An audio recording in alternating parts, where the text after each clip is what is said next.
Hey everybody, welcome back. Chris and Kayla here on a Friday night Octopot video. Ooh, that's right. What's been going on? Man, if you've seen our last video, you know quite a bit.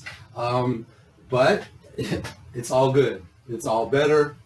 Life is fine and wonderful, wouldn't you say? Oh, yeah. All right, so guess what? It's a special day. It's my birthday. I turned 60 years old today. What do you think? Not too bad for the double decade, huh? So I thought, since I don't have anyone to blow out my candle, I'm going to blow out my own.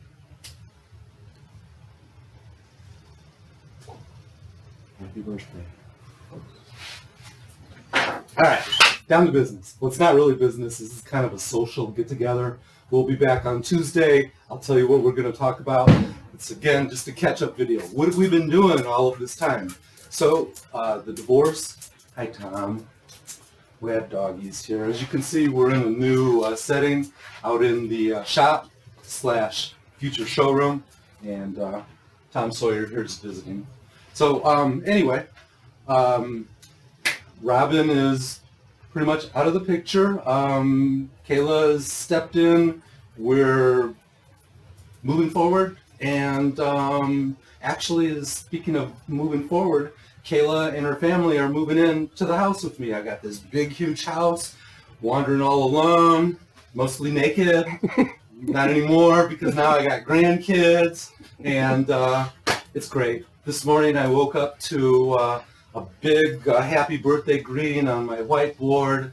My granddaughter sang me a beautiful birthday lullaby on the piano. Amazing, wonderful, best birthday maybe ever. Today's also another fun day. 15 years ago is when we started really moving out here.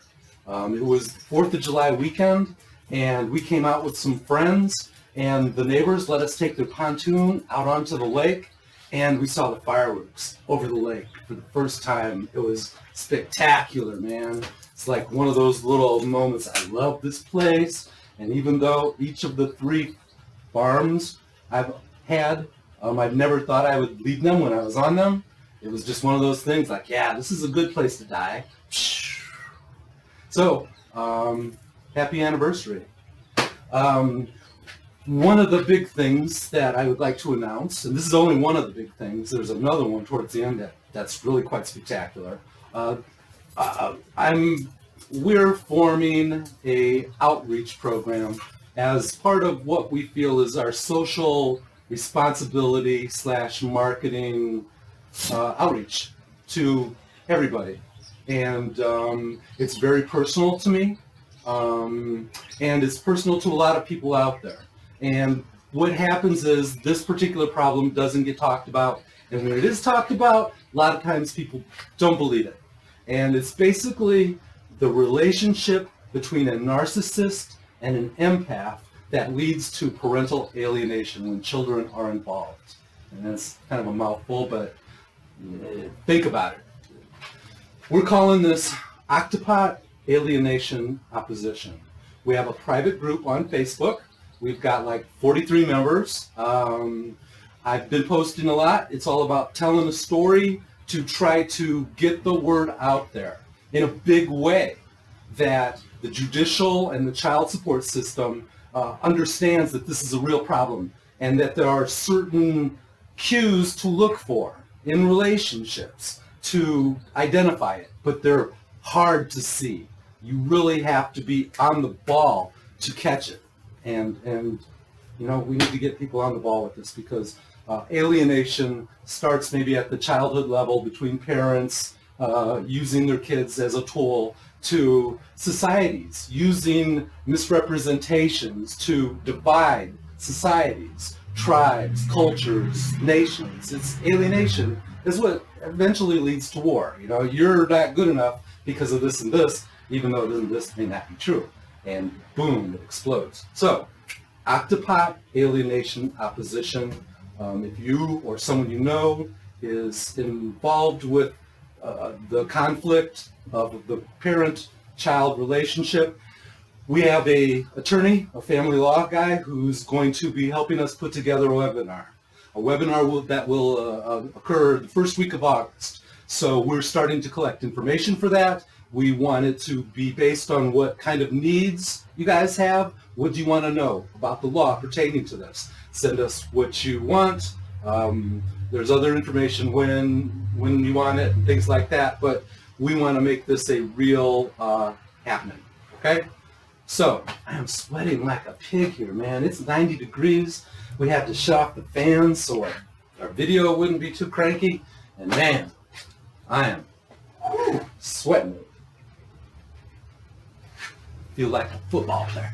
Let me in, coach, let me in. Come on, man. Just got to sweat off a little bit. All right, business in general. So we're going to start bringing some pictures up here.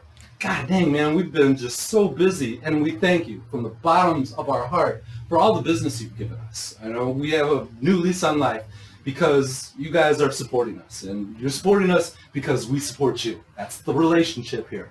And we've been changing things around. So we're in our new workshop. We've changed everything around. You know, I used to do welding in here. I used to do landscaping out of here. So I had a ton of different stuff. We had to move it all out so we can bring in all of our plastic parts and our boxes. We've gone from getting, less than 200 at a shot to getting 600 or 700 at a shot. And we need to make room. We had to reorganize so we could be efficient as we package, as we manufacture some of the little things that we bring in. And check it out. The other thing that we've done is we've moved our R&D. So our tent is now right here. Despite the heat, the plants are looking good. They are in veg, thank God, so they can take a little bit more. Here they are. They took about a week before they started to show up, perk up. There's 2 in the very back, I believe. I'm trying to go from memory here. Those are the clones from the Comancipator females that made it through that part of the test.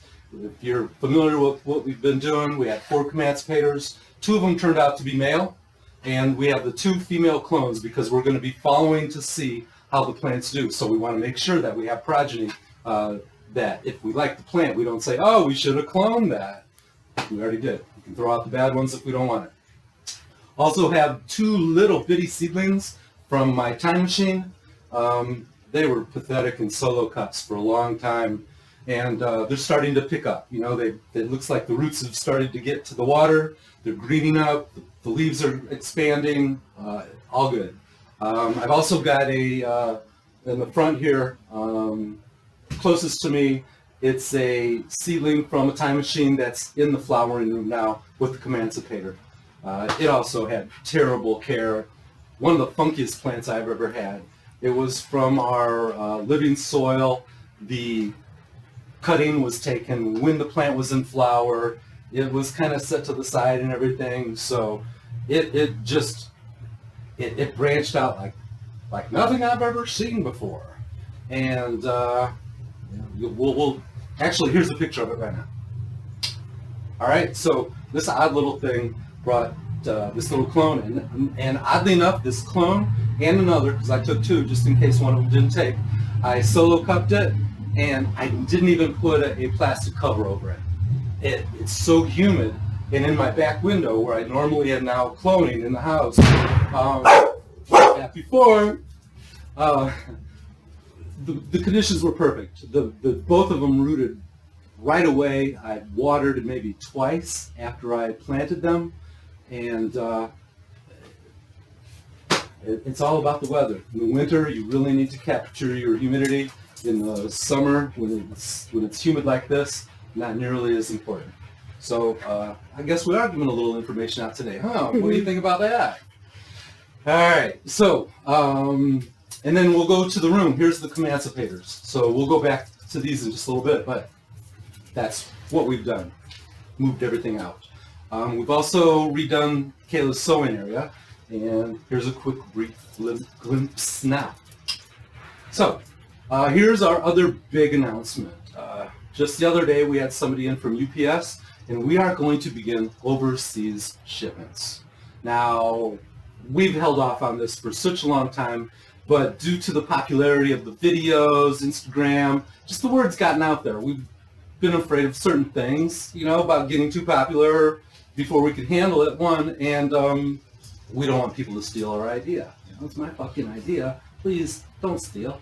And once it gets out there, it's going to happen. So, part of the reason we're doing this kind of shit is to build a brand so you'll tell your neighbor, don't buy that competitor's rip-off item. Buy it from the Big O. They're the originators. They're worth it. So, overseas shipping is going to start. We're going to have a minimum of 10 octopods. So it'll be a 10 case. So if you only want 2, you need to find 4 other people who want to get a case of 10 and split them.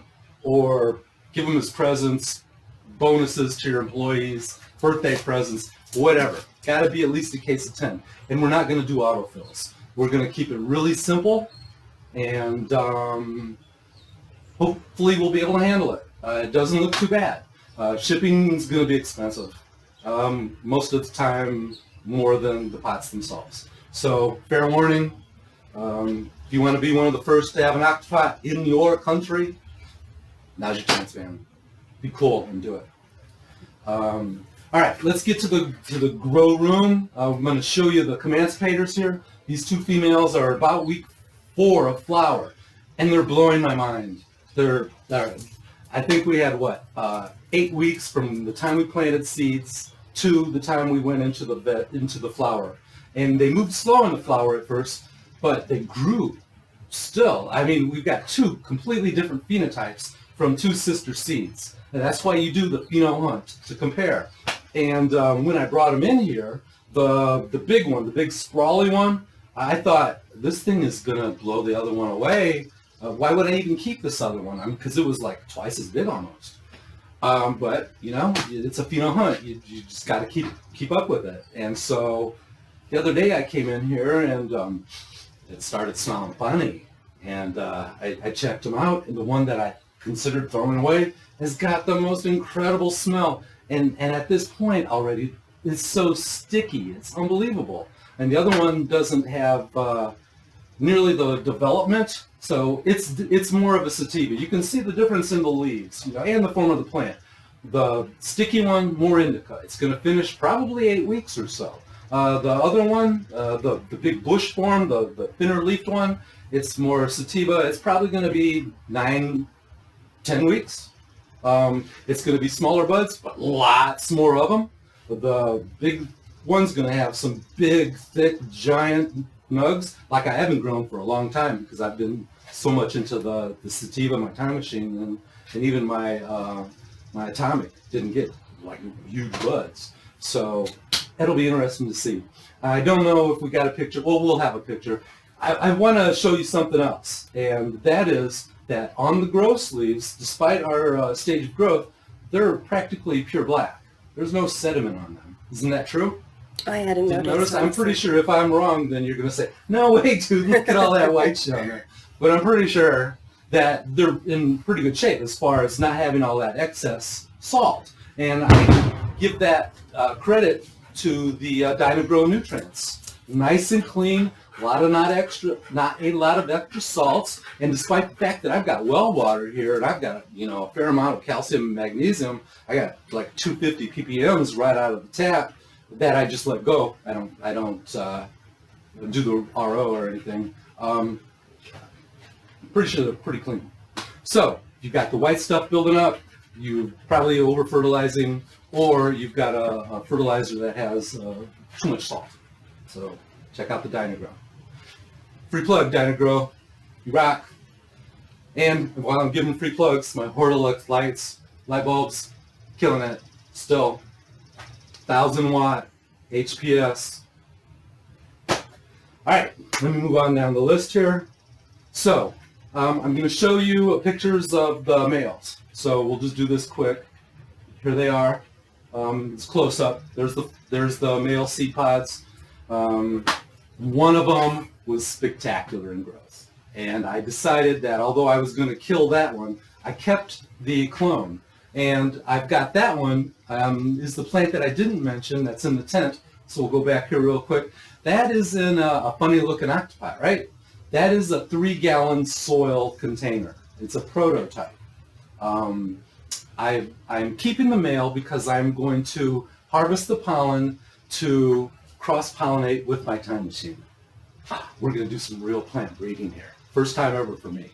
So we'll learn as we go on how to collect and store the pollen, how to apply it to the female plants, and what to expect.